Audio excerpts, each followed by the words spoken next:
ایک خاتون کو ہراساں کیا گیا صرف اس وجہ سے کہ وہ جو ہمارے حروف تہجی ہیں وہ ان کی شرٹ پہ وہ حروف جو تھے وہ چھپے ہوئے تھے، اور جو مناظر سامنے آئے ہیں وہ بہت خوفناک ہیں۔ ان کی شرٹ پہ لکھا ہوا تھا ہلو۔ ہلو میرے خیال میں عربی میں شاید کہتا ہے کسی بہت اچھی چیز کو یا خوبصورت چیز کو، اور اس کے ساتھ تشبیہ دے دینا کہ یہ قرآنی آیات تھی۔ میں سمجھتی ہوں کہ یہ ایک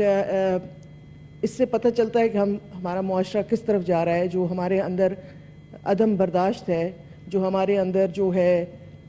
بالکل ایک جہالت کا ہی میں اس کو نام دوں گی کہ آپ قرآنی آیات کو اور عام حروف کے اندر جو ہے فرق نہ کر پائیں، اور ان کے جس طریقے سے وہ پھر پولیس نے پہنچ کے ان کو بچایا، نہیں تو وہ لوگ وہاں پہ جو مشتعل ہجوم تھا وہ شاید اس سے بھی بدتر کوئی وہاں پہ کارروائی کرتے۔ تو اس لیے میں سمجھتی ہوں کہ ہمیں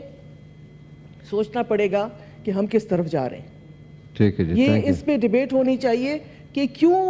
ہم جو ہیں اتنی جاہلیت کا مظاہرہ کرتے ہیں، اور پھر اس خاتون سے وہاں معافی منگوائی گئی انہی لوگوں کے سامنے جن لوگوں نے ان کو ایکیوز کیا۔